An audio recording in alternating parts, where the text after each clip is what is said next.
지금 상당히 위중한 때인데 이렇게 어려운 걸음들 하셨네. 초기 화면이 아니라 지금 저기에 머리가 저렇게 허옇게 나온 거 보고 사실은 얼마 전에 한번 깜짝 놀란 일이 있었어요. 어느 집회에 갔는데 다 젊은 분들 모여있는 집회 자리에 갔더니 그 뒤에서 카메라를 가지고 이제 찍어서 바로 앞에 있는 화면에 비춰주는데 중간에 그냥 어떤 머리 허연 분이 한 분 있으시더라고요. 그래서 속으로 저 양반 그 젊은 사람들 오는데 왜 이렇게 머리 허연 어르신이 와가지고 저럴까 하는데 조금 있다 아무래도 이상해요. 고개를 돌려보니까 나하고 똑같아. 그래서 돌아보니까 저더라고요. 이 흰머리 때문에 사실은 얽힌 에피소드들이 많이 있어요. 근데 저는 지금 우리 나이로 73이에요. 그런데 사업을 하기 시작한 거가 한 40여 년 넘는데 아침에 샤워하다가 집사람한테 소리 질렀어요. 여보! 소리 지르니까 집사람이 놀래가지고 뛰어나서 왜? 뭐 무슨 큰일 났어. 드디어 됐다. 집사람은 야 무슨 큰 오다를 받은 줄 알고 그 무슨 오다냐 그랬더니 그게 아니라 이거 봐. 흰머리 났잖아. 내가 드디어 흰머리가 난 거야. 왜 그렇게 흰머리를 바랬냐 하면 그 당시에는 사업하는 파트너를 만나려고 그러면 이 사람들이 나를 제대로 대해주질 않는 거예요. 왜? 머리 새까만 친구가 와서 얘기를 하니까 어리다 이거예요. 그래서 그 당시에 고민은 내가 어떻게 하면 흰머리가 좀 나겠는가 고민을 했었는데 너무너무 기분이 좋더라고요. 그랬는데 그 다음 날서부터 하루가 멀다고 자꾸 흰머리가 나는데 나중에는 이건 도저히 감당할 수가 없을 정도로 나더라. 그래서 오늘 여러분이 보시는 것처럼 저렇게 흰머리가 되고 말하는데 사실 제가 오늘 나와서 여러분들하고 이야기를 나누면서 이 마이크 임팩트라는 데서 부탁한 거를 제가 사실은 잘 알지 못하고 억셉트를 했는데 저는 사업을 해서 엄청나게 크게 성공한 사람도 아니고 그렇다고 공부를 무지하게 열심히 해가지고 여기 오신 다른 분들처럼 뭐 대학 교수나 또는 글 쓰시는 분들처럼 그런 입장도 아니고 저는 사실은 흔히 얘기하는 장바닥에서 굴른 사람이에요. 오직 장터에서 굴러가지고 아직까지도 장터에서 굴르고 있는 사람이라서 이 이야기를 통해서 제가 오늘 여러분들에게 어떤 뭐 명언이나 가슴이 와닿는 이야기, 인생의 좌표로 삼을 수 있는 그런 이야기를 해줄 수 있는 처지는 안 돼요. 제가 하는 에피소드 중에 여러분들이 잘 들으시고 그 중에 이게 나하고 맞는 케이스구나. 나는 저 케이스에서처럼 무언가를 배워야 되겠다 하는 생각이 드시면 저는 그걸로 만족할 겁니다. 자, 화면을 보면 우리의 계절은 온다라고 하고 있습니다. 항상 저는 매사에 우리의 계절은 꼭 온다.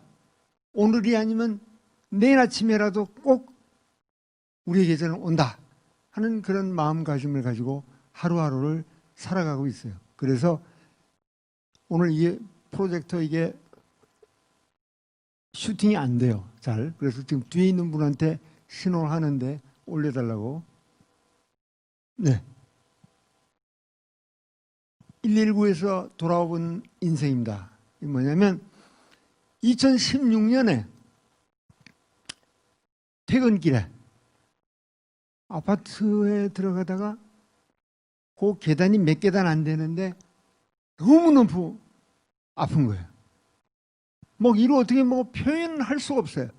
막 식은땀은 줄줄 나고 막 그러다가 관리실 아저씨 앞에 와가지고 쓰러졌어요. 아저씨한테 아저씨도 못했어요. 아저 하고 그냥 그대로 쓰러졌어요. 그러니까 그 관리실 아저씨가 너무 놀랐을 거 아니에요. 그래가지고 그냥 아저씨가 119에다 전화를 해가지고 119 차가 왔어요.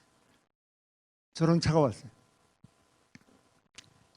그런데 얼마 전에 신문 기사를 보니까 어떤 환자분을 싣고 119 차가 가는데 택시하고 충돌 사고가 있는데 택시 기사가 뭐 못 가게 막아가지고 문제된 거 있었잖아요.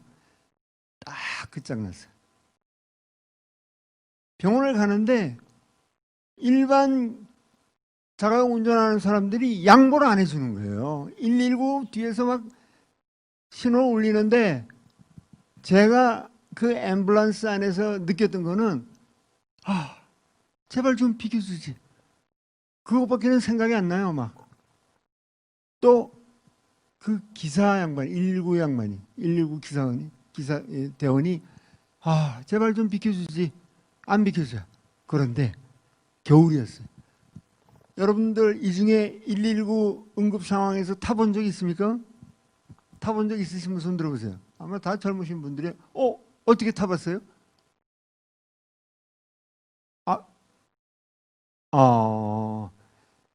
타보니까 아니 드라마나 이런 거 볼 때는 119 구급차 안에 뭐 굉장히 멋진 것 같은데 타보니까 한겨울에 왜 그렇게 추워요?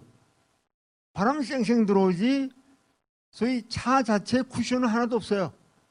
그런데 몸은 아파 죽겠지 앞에서 비켜주진 않지 하다 보니까 식은땀을 질질 흘리면서 제가 어쩌면 내가 이러다 그냥 가는구나 하는 생각을 하게 됐어요. 그러면서 내 자신을 뒤돌아보게 됐어요. 짧은 시간이지만 별의별 생각이 다 나더라고요. 다음으로 가봐요. 그래가지고 삼성병원 응급실로 들어갔어요. 응급실로 들어갔는데 이게 처참한 게 너무너무 아픈데 막 그냥 식은땀은 나는데 앉아서 기다리라는 거예요. 그래 막 제가 막 거의 울다시피 하면서 사정사정했어요. 몰핀 좀 놔달라. 이게 사람이 살 수가 없다 지금. 앉아서 기다리는데 난 앉지도 못하겠다. 그래도 이제 어느 정도 교양은 있으니까 소리는 안 질렀어요. 그냥 사정사정했죠. 몰핀 좀 놔달라. 그랬더니 의사 얘기가 안 된다 이게. 왜? CT 찍고 MRI 찍고 다 해서 어르신 통증의 원인이 어딘가가 밝혀져야 처방을 내리면서 몰핀을 놓을 수 있는 거지. 지금 상태에서 몰핀을 맞으면 통증도 아무것도 없으니까 나 났어요 하고 나가려고 그러네. 그래가지고 이제 뭐 그냥 막 병상 위에 누워가지고 막 그냥 제발 몰핀 놔달라고 뭐 사정사정 하는데 그때 이제 집사람이 놀래가지고 이제 찾아왔어요. 제가 전화기를 옆에 놓는데 갑자기 전화가 울리는 거예요. 뭐 제가 전화 받을 수 있는 입장은 아니고. 근데 집사람이 전화 받더니 막 소리 지르는 거예요. 뭐라고요? 어디라고요? 네? 우리 아빠가 그렇게 많이 망했다고요? 그래 제가 옆에서 들으니까 황당하잖아요. 뭘 망하긴. 그래 뭐야 그랬더니 뭐 SBS라고 하는데 당신이 우리나라에서 제일 많이 망했대 뭐. 제발 끊고 나 정신 차리고 난 다음에 통화하자 그래. 그래가지고서는 다 조사하고 나니까 이제 장유착이에요. 장유착. 장이 유착돼가지고 꽉 막힌 거예요. 꼬인 거예요. 그 나중에 의사한테 물어보니까 선생님은 하도 절개 수술을 많이 해가지고 열어보면 성원대가 거의 없어요. 그러니까 언제든지 유착이 생길 가능성이 있다. 그렇게 해가지고 장유착 진단을 받고 이제 치료를 받는데 전화를 했어요. SBS에. 아이고 도대체 왜 그러십니까? 그랬더니 SBS PD가 이게 선생님이 우리가 인터넷으로 조사해 보니까 엄청나게 사업을 잘 하셨다가 또 망했다가 또 했다가 망했다가 엎치락 뒤치락 인생 자체가 엎치락 뒤치락이다. 그런데 우리나라의 경우에도 이렇게 실패를 통해서 배우는 그런 분위기가 필요하지 않은가. 다 너도 나도 성공만 쫓아가려고 그러는데 그거보다는 실패한 사람을 통해서 진지한 경험을 얻는 것도 중요하다. 해서 일요 스페셜 시간에 선생님을 다루려고 한다. 그 얘기를 들어보니까 또 괜찮더라고요. 그래서 제가 딱 두 가지 조건을 내걸었어요. 첫째, 여한 경우에도 방송에 나가고 난 다음에 전화번호는 밝히지 마라. 그다음에 두 번째, 여한 경우에도 내가 지금 케이크 만들으라고 일하고 있는 공방이 있어요. 개포동에. 한 5평짜리 공방인데 조그맣죠. 공방 위치는 절대 밝히지 마라. 그 두 가지 조건이면 내가 하겠다. 해서 이제 방송에 나갔어요. 방송에 나갔는데 참 요새 젊은 분들 놀랍더라고요. 저는 방송에 나가고 뭐 그런가 보다 했는데 그 다음 날서부터 그냥 막 젊은 분들이 막 찾아오는 거예요. 이거 어떻게 된 일이야? 안 밝혔는데. 그래 SBS PD한테 전화했어요. 절대 전화번호 이런 거 안 줬죠. 밝히지도 않았죠. 나중에 그 찾아온 젊은 분들 얘기를 들으니까 제가 이렇게 출근하려고 오는 그 장면이 있었는데 그때 유리창 건너로 건너편 유리창으로 우리 공방의 앞에 있는 세탁소가 이렇게 싹 지나간 게 있었어요. 그거를 보고 검색을 해서 찾아온 거예요. 그래서 저는 공방이 5평짜리밖에 안 되는데 말이 5평이지 거기에 밀가루 쌓아놓고 박스 쌓아놓고 하면 앉을 데도 없어요. 그러니까 설거지 하려고 그러다 보면 제가 문 쪽에 등을 대고 설거지를 하기 때문에 뒤에 누가 들어오는지 몰라요. 뭐 어떻게 떨그럭떨그럭 하고 있다 보면 이상한 소리가 나서 돌아보면 생판 전혀 알지 못하는 젊은이가 와서 서 있는 거예요. 얼마나 놀래요. 어떻게 오셨냐고 그랬더니 그냥 막 손을 붙잡고 그냥 선생님 얘기 좀 하고 싶어서 왔다. 한둘이 아니에요. 심지어는 막 한 50대 된 가장도 찾아오고 뭐 이래가지고 그 앉아서 얘기를 하려고 그러는데 아니 이게 암만 얘기를 해도 내가 그 사람이 누군지 어떤 상황인지도 알 수 없는데 와가지고 얘기를 하자는 거예요. 왜 그러느냐?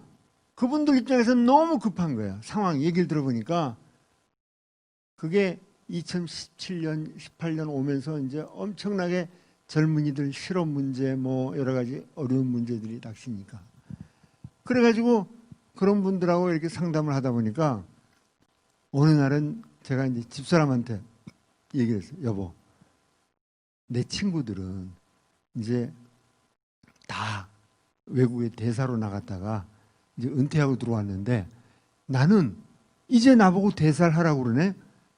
그러니까 집사람이 너무너무 놀래가지고 당신이 경험도 없는데 어떻게 대사? 글쎄 정부에서 나보고 대사를 하래. 딴 대사가 아니고 실패박람회 홍보대사를 하래. 홍보대사. 그래가지고 또 어쩔 수 없이 실패박람회 하는데 무대 위에 서가지고 또 젊은 분들한테 여러분들 실패해도 걱정하지 마십시오. 다시 일어나십시오. 나 같은 사람도 살고 있습니다. 하는 역할을 하면서 우리나라에 완전히 실패의 대명사가 돼버렸어요. 그러니까 성신재 그러면 그 사람 망한 사람. 그러다 보니까 일가 친척들이 1년에 한두 번씩 이렇게 모이잖아요. 뭐 기제사도 있고 명절도 있고. 그래 가면 다들 그래요. 야 신재야, 너 제발 그만 좀 해라. 그러니까 이 사람들은 뭐냐면 이분들은 이거 뭐 일가 친척이라고 TV 나온다고 좋아했더니 알고 보니까 그냥 완전히 들어먹은 거 가지고 계속 나오니까 처음에는 TV 나오니까 좋은가 보다 했는데 그게 조금 지나니까 그게 아니거든요. 제발 좀 그만해라.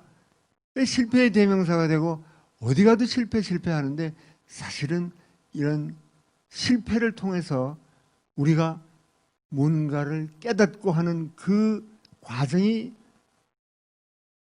스티브 잡스나 뭐 조커버거나 워렌 버핏이나 이런 사람들 통해서 몇 마디 알아듣는, 얻어듣는 것보다는 훨씬 더 값어치 있을 거다. 왜? 이 사람은 그냥 처절하게 망해봤으니까. 스티브 잡스나 이런 사람들이 얘기하는 게, 스티브 잡스는 지금 얘기 들을래도 없죠, 여기. 그런 게 가슴에 와 닿겠어요? 가슴에 와 닿질 않죠. 그래서 그런 면에서는 제가 할 일이 아직도 있다 하는 생각을 하고 있습니다. 그래서 실패 대명사가 돼도 좋아요. 다음으로 갈까요? 그래서 젊은이들과의 대화 오는데, 얼마 전에 유튜브에 김동길 박사님이 와서 이야기를 좀 해달라고 그래서 갔다가 제가 그 얘기를 했어요. 젊은 분들이 와서 제가 젊은 분들하고 무릎을 맞대고 이야기를 합니다. 그랬더니 성 사장 그거 참 잘하는 거야. 무릎을 맞대고 얘기를 해야죠. 저는 그 무릎이 아니고 제 공방이 하도 좁아서 와서 얘기하면서 앉으면 다 무릎이 닿습니다. 그렇게 해서 얘기를 합니다.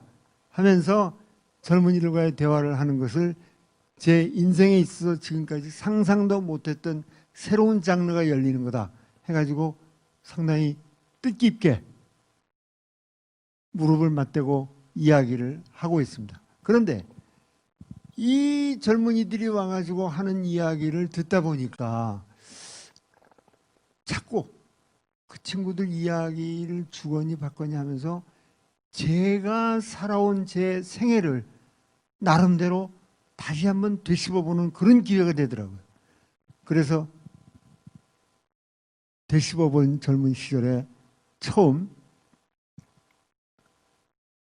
1번이 되씹어본 젊은 시절 다음에 1963년 63년이면 여기 분들 아무도 안 태어났죠? 네, 좋습니다. 63년도에 제가 두 번의 등교정지를 먹었어요. 중학교 3학년이었는데 그때는 공부 좀 했어요.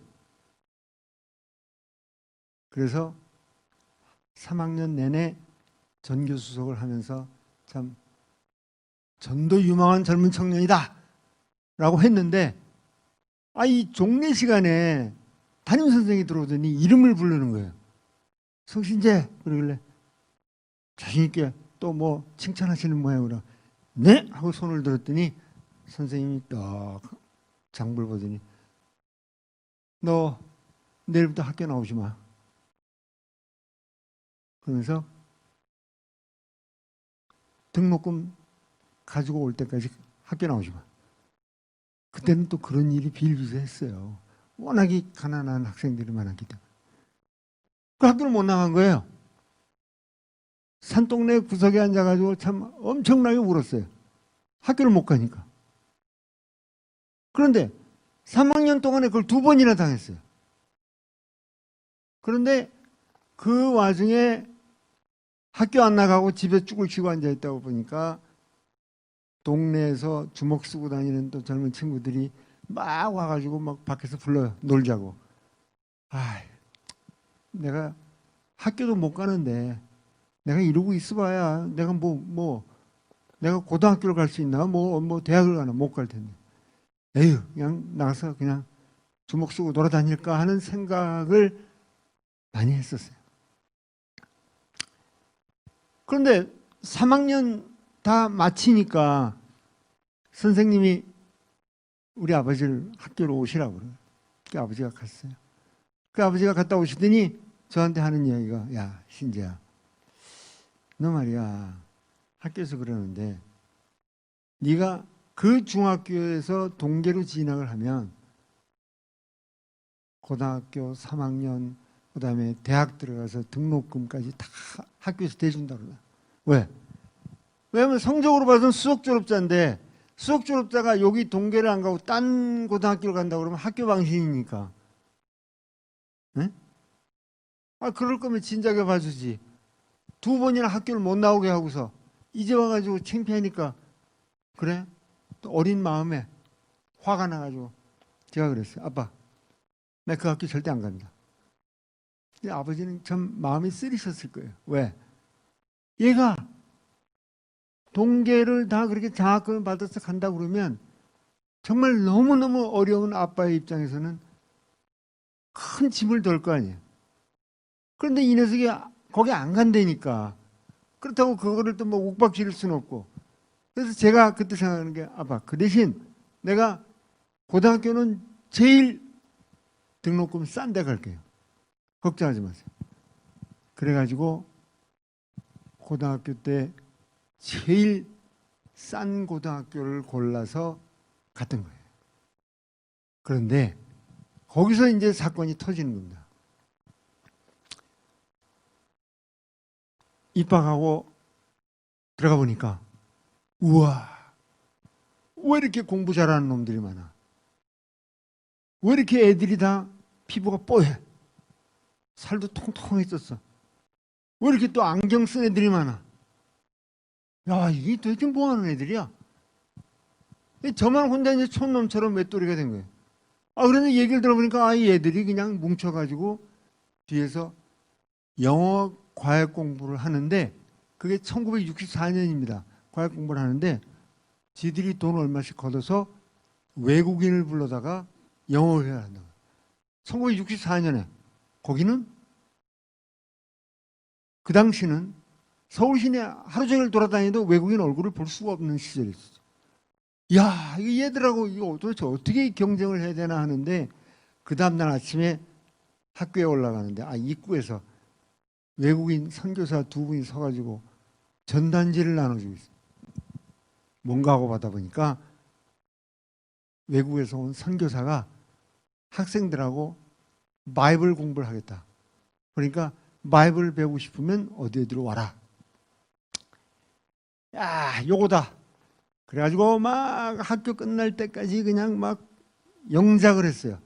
근데 영작을 하니 지금 가만히 생각해도 기가 막힌 게 제가 외국 사람이라고는 난생 처음 본 사람인데 제가 무슨 영어 회화를 하겠어요. 그러니까 그냥 뭐 my name is 그냥 I am 뭐 몇 살 뭐 이거밖에는 소개 안 해. 더 이상 쓸래 쓸 수가 없어요. 하여간 그래 써가지고 갔어요. 갔더니 선교사분들이 너무너무 좋아하는 거예요. 나중에 알고 보니까 이 선교사가 한국에 도착한 첫날 전단지를 나눠주었는데 처음 신도 희망자가 찾아온 거예요. 얼마나 선교사들이 볼 때 귀엽겠어. 그런데 문제는 거기서부터. 나는 영어를 한마디도 못했고 그 선교사분들은 한국말을 하나도 못했어요. 그러니까 어떻게 되겠어요? 이 선교사분들이 최대한 대로 몇 번씩 설명해 가면서 발음을 고쳐줘 가면서 저한테 영어를 이해시키려고 노력을 해요. 왜냐면 자기가 한국말로는 설명이 안 되니까. 그러다 보니까 한 몇 달 지나니까 귀가 뻥 뚫리는 거예요. 선교사들끼리 떠드는 소리가 다 들어오는 거예요. 이거 봐라. 그래서 영어에 흥미를 가지기 시작했는데 또 영어에 흥미를 가지게 된 솔직한 이유가 따로 있었어요. 왜냐하면 저는 그때까지 냉장고라는 게 뭐였던 건지를 몰랐어요. 집에 냉장고가 없으니까. 그런데 그 선교사분들이 공부할 때 항상 냉장고를 열고 뭐 그냥 오렌지 주스도 주고 뭐 초콜릿도 주고 뭐 다 주고 너 원하는 건 마음껏 먹으라고 막 그러는데 이야, 기가 막히잖아요. 1964년에 오렌지 주스로 서울 시내 어디 가서 구경을 해? 초콜릿이 어디 있어? 그런데 그것만 먹는 게 아니라 선교사분들이 자리를 비면 제가 살짝 또 가방에다 집어넣어요. 집에 가면 동생들이 기다리거든. 동생들이 형만 오면 가방 열면 형 가방에 막 오렌지 주스에 바나나에 막 초콜릿 막 나온 거 막 저를 얼마나 대단한 사람으로 받겠어요. 그렇게 해가지고 6개월을 공부를 했어요. 6개월을. 그랬는데 사실은 제가 며칠 전에 한 달 전인가 TV를 틀어놓고 보다가 깜짝 놀랐어요. 너무너무 놀라서 자리에서 벌떡 일어났어요. 왜냐면 요즘 유행하는 트로트 노래 있잖아요. 한데 영탁인가 하는 친구가 나와가지고 노래를 부르는데 네가 왜 거기서 나와? 근데 그 가사를 들어보고 제가 기절하는 줄 알았어요. 뭐냐면 가사에 너네 집 불교잖아 이런 얘기가 나오죠. 그게 뭐냐면 제가 6개월 후에 도저히 안 되겠다. 이제 이실 직고 하고 나와야 되겠다라고 하는데 한만 생각해도 이유가 뭐 될 게 없어. 그래가지고 생각난 게 이제 선교사님 대단히 죄송합니다. 네, 바이블을 공부하고 싶어서 참 이렇게 6개월 동안 많이 해주셨는데 사실은 저희 집안 부모님들이 아주 완고하신 불교 신자다. 그렇기 때문에 내가 더 이상은 공부를 하기가 힘들다. 그래가지고 불교를 핑계대고 나왔어요.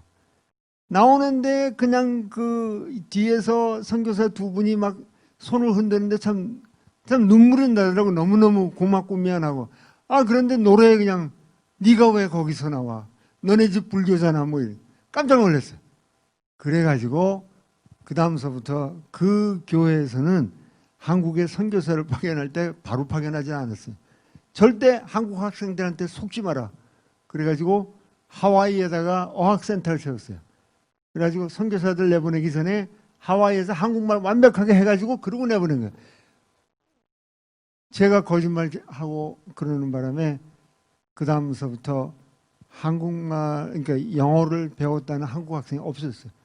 선교사들이 다 한국말 잘해가지고 오는데 어떻게 영어를 배워요?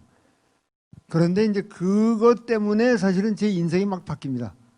그래서 이 외국하고 거래하고 하는 거 이런 것들을 참 여기 앉아 있으면서도 누구 못지않게 할 수 있었던 계기가 됐던 거예요.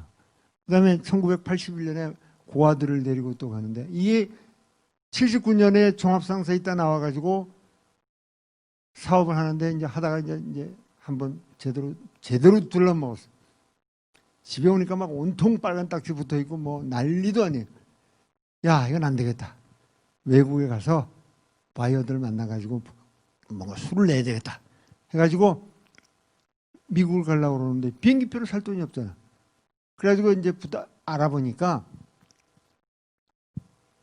우리 고아들을 미국에 있는 양부모한테 데려다 줄 때에 이 고아들 손을 잡고 같이 가서 고아들한테 인계해주면 돌아올 때 한 10군데인가 기착지를 거쳐서 들어올 수 있는 쿠폰을 줘요.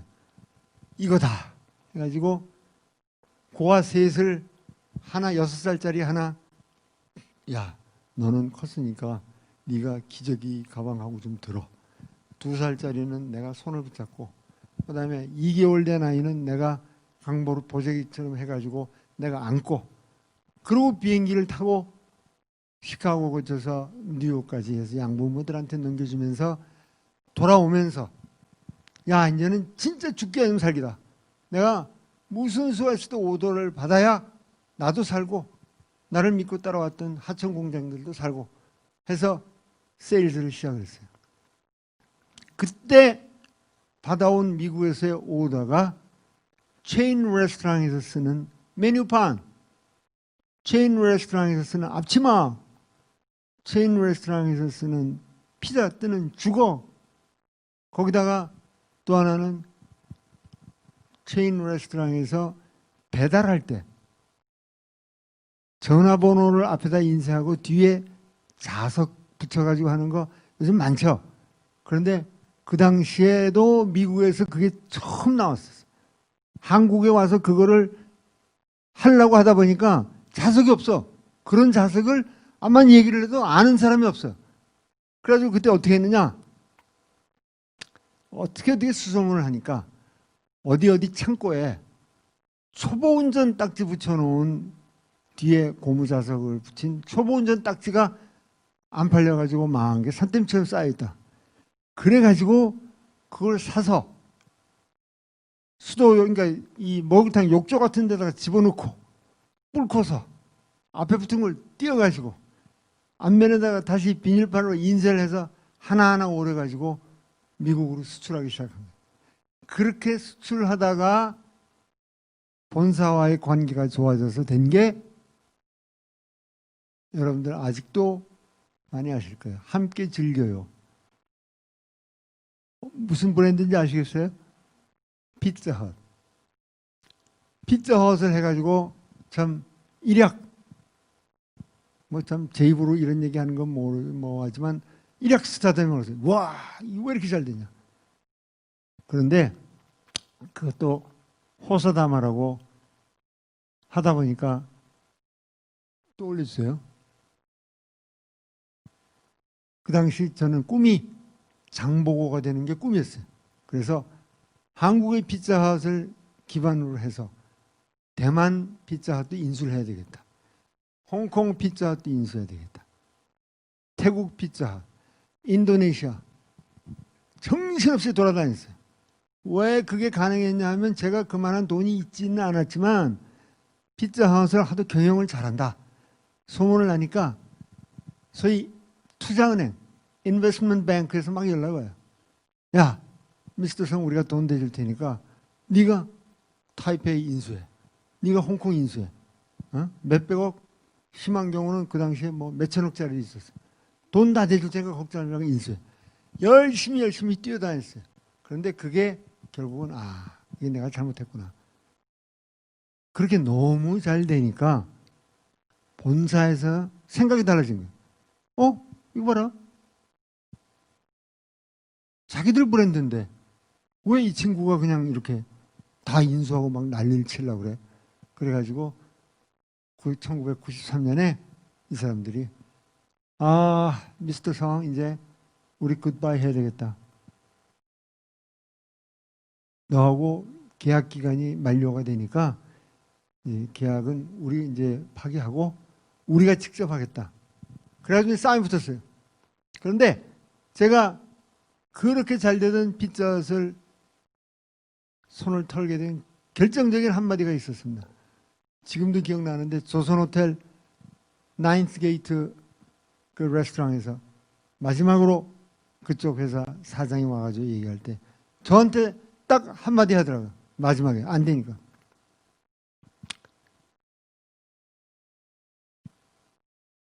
We lose peanuts, but you lose all.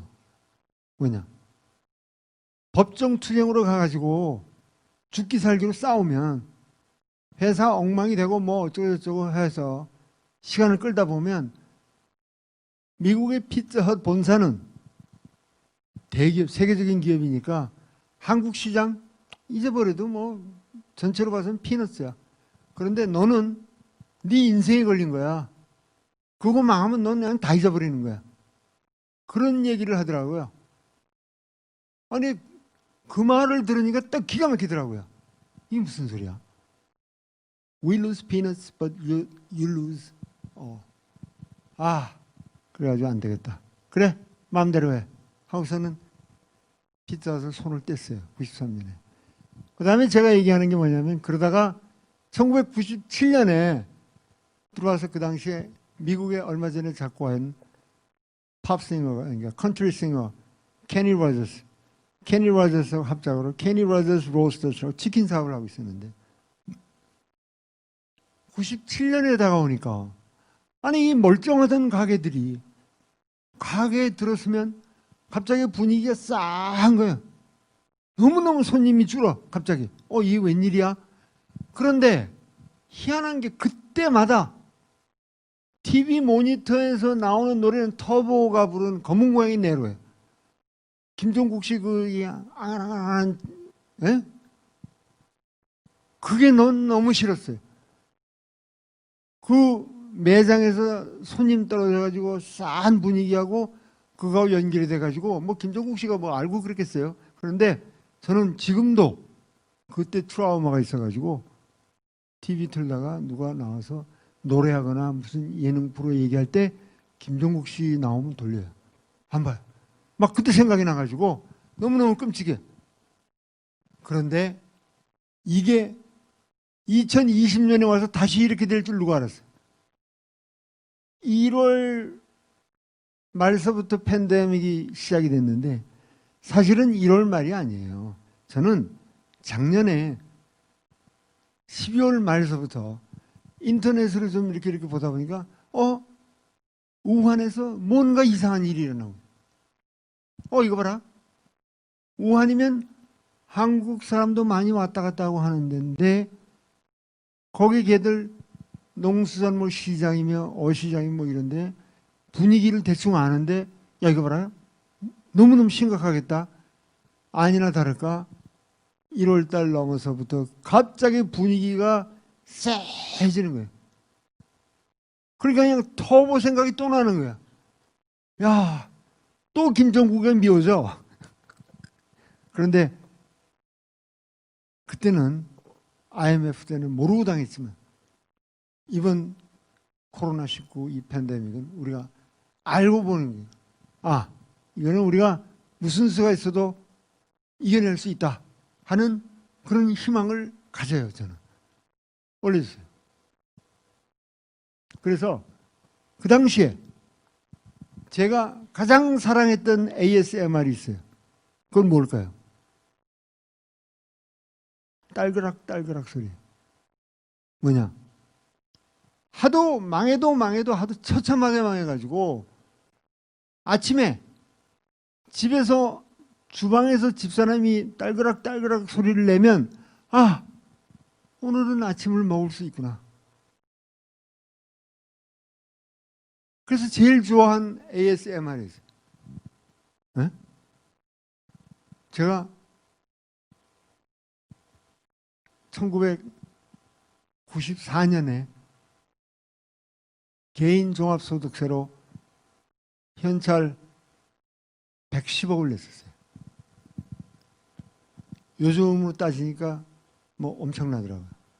그랬는데 이게 아침에 주방에서 딸그락 소리가 그렇게 반가울 수 없어요. 아침 안 굶고 나가니까. 그럴 정도로 망했지만 좀 올려주세요. 제일 심각했던 게 2011년에 그 당시에 미루고 왔던, 왜냐하면 병원 갈 돈이 없으니까 미루고 왔던 뭔가 몸이 이상한데 병원에 가게 됐어. 가서 진단하고 난 다음에 의사를 만나서 뭐 별일 있겠나 싶더니 의사가 이렇게 보더니 그거 좀 일찍 오시지 그랬냐고. 놀라서 왜 그러십니까? 직장암 3기에서 지금 4기로 넘어가고 있습니다. 네? 그런데 간암도 같이 왔습니다. 지금 당장 수술도 안 되고 하니까 방사선 치료를 하고 난 다음에 경과를 보고 수술할 수 있으면 수술하는데 아마 정상적인 사회생활을 하기는 곤란할 겁니다. 왜냐하면 이쪽에 관련된 직장서부터 모든 부분을 다 절단을 해야 되니까 기가 막히더라고요. 이게 무슨 일이냐. 에서 시작된 투병이 직장암 3기, 간암, 그 다음에 폐암, 그 다음에 또 위암, 그 다음에 횡격마감. 그러더니 겨울에 공방에서 작업하는데 추운데 덜덜덜 떨고 하다 보니까 뭐 몸이 말이 아니에요. 급히 또 실려간 게 급성 폐렴으로 또 실려갔어요. 어느 날은 그냥 하다가 자빠졌어. 머리를 부딪혔어. 그랬더니 뭐 이상하게 말이 안 돼. 말이. 그래 이게 무슨 경우인가 하고 또 갔더니 병원에서 엑스레이 찍어보고 뇌 MRI 찍어보더니 깜짝 놀래. 빨리 오라고 갔죠. 그랬더니 아니 어떻게 머리가 이렇게 될도록 병원에 안 오고 있었니? 보니까 한쪽 뇌가 새까매. 뇌경막하 출혈이야. 이거 당장 수술 들어가야 됩니다. 그래서 누웠어요. 그랬더니 의사들이 나 들으라고 하는 게 옆에서 자기들끼리 습득되는데 뭐냐면 야 이거 뚜껑을 열어야 되는데 병력을 보니까 이분 너무 많이 수술을 해가지고 이거 뚜껑 열었다간 이분 그냥 가신다. 뚜껑을 안 열고 어떻게 할 수 있겠냐. 뭐 이렇게 얘기를 하는 거예요. 그래서 내가 불러가지고 아이 선생님 그게 무슨 얘기입니까? 그거 제 얘기예요. 그랬더니 네. 야 세상에 나는 지금까지 저게 우리 손녀가 그 당시 병원에 있던 나를 보고 그린 거예요. 어? 외할아버지가 저렇게 수술받았다고. 들어 누워 있는데 따라락 하면서 무슨 그 왜 시멘트 가는 것 같은 소리가 오는 거예요. 그게 점점 나한테 오는 거예요. 그 이제 내 머리를 잘리겠다 이거지 지금. 와 세상에 난 그렇게 또 흉악한 소리는 또 처음 들어보네. 그게 그냥 다가오더니 자 이제 호흡하세요. 호흡하시면 이제 소위 뇌 구멍 뚫습니다. 내 머리에 구멍을 뚫고 이제 시작을 하겠다는 거예요. 와 의사들도 이게 이분이 워낙에 수술을 많이 해가지고 이게 될지 안 될지 모르겠다. 고등학교 동창회에서 연락이 왔어요. 우리 좋은 뜻으로 사후 장기 기증을 하자. 동창들이. 그래가지고 그것 때문에 의사한테 전화했어요. 선생님 저기 친구들이 장기 기증하자고 그래서 연락이 왔는데 해도 괜찮겠습니까? 그랬더니 의사 선생님이 막 웃으면서 선생님 그거 하지 마세요. 왜요? 그 뜻이 좋은 거 아닙니까? 그랬더니 제가 말을 안 해서 그렇지 선생님이 이렇게 열어보면 성한 데 하나도 없어요. 그래가지고 그냥 동창회 야 미안하다. 내가 의사한테 물어보니까 나는 열어보면 성한 데가 없대. 쓸 데가 없대 지금. 그럴 정도로 사실은 투병 생활을 하는데 이 간암이 계속 와요. 그래 이제 색전술을 하는데 이쪽 동맥으로 해가지고 이제 선을 넣어서 파이프를 넣어가지고 이제 소위 독약을 터트려 이 침투시켜가지고 이제 암세포를 죽이는 건데 그냥 하도 많이 하니까 작년 말에 했던 게 8번째예요. 색전시술. 그 8번째 하려고 좀 보는 수간호사 보기도 그렇고 좀 민망하잖아요. 이게 남은 한두 번 하는 것도 크다는데 이 사람은 8번이야. 그래서 제가 이거 저기 삼성병원의 서비스질을 개선하기 위해서 좋은 프로포설이 있습니다. 뭐냐면 이거 이렇게 표를 해가지고 한 번 할 때마다 도장 찍어주면 10번째 되면 한 번은 공짜로 해준다. 뭐 이러면 되지 않겠습니까? 했더니 막 웃고 그래요. 그런데 항상 마음가짐은 무슨 일이 닥쳐서 제가 가서 들어눕더라도 정의 해결이 안 된다. 그러면 잘라내고 부속품 바꾸고 그러면 되는 거 아니냐 해가지고 항상 그런 마음을 가지고 하루하루를 살아가고 있어요. 지금 그래서 제가 제일 싫어하는 ASMR은 또 여기서 나와요. 왜? 수술실 들어가면 의사들이 수술하느라고 준비하는 그 수술 도구들 딸그락 하는 소리.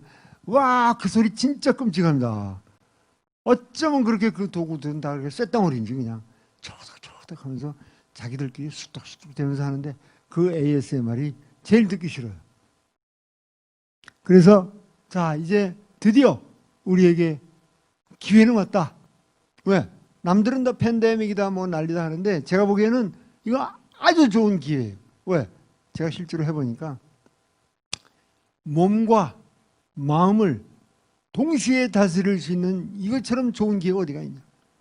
그래서 항상 우리는 몸과 마음을 다스리되 세 가지를 동시에 하자. 첫째, 읽고. 둘째, 쓰고. 셋째, 걷자. 뭐냐면 읽는다는 것이 무슨 전공서적을 읽으라는 얘기가 아니에요. 아무 책이나 다 좋아요. 무조건 읽어요. 그 다음에 쓰자.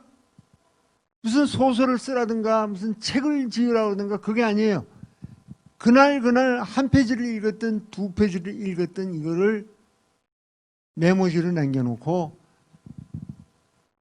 시간이 지난 다음에 그걸 자기 자신이 다시 돌아볼 수 있는 그런 자세를 가지자. 세 번째는 걷자. 저것도 우리 손녀가 그려줘요. 걷자. 뭐냐면 어떤 젊은이는 와가지고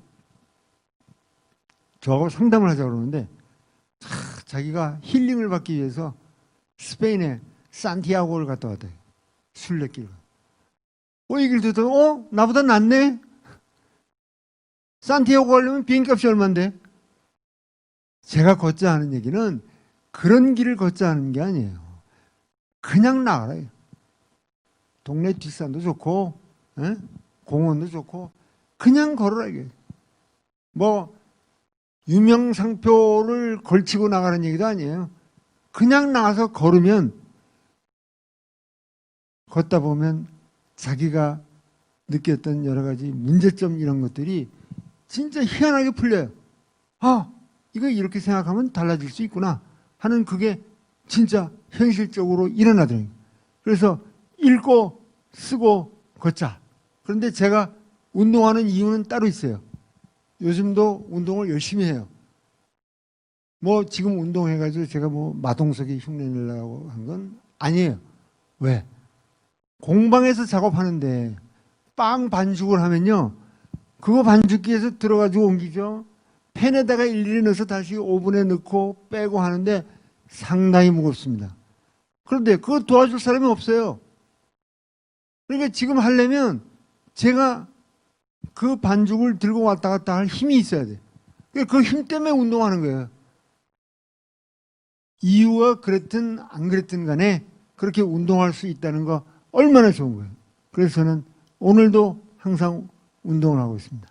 여러분들이 잘 아는 서양의 철학자 니체가 그런 말을 했어요. 약간 좀 뻥이 있는 것 같아요.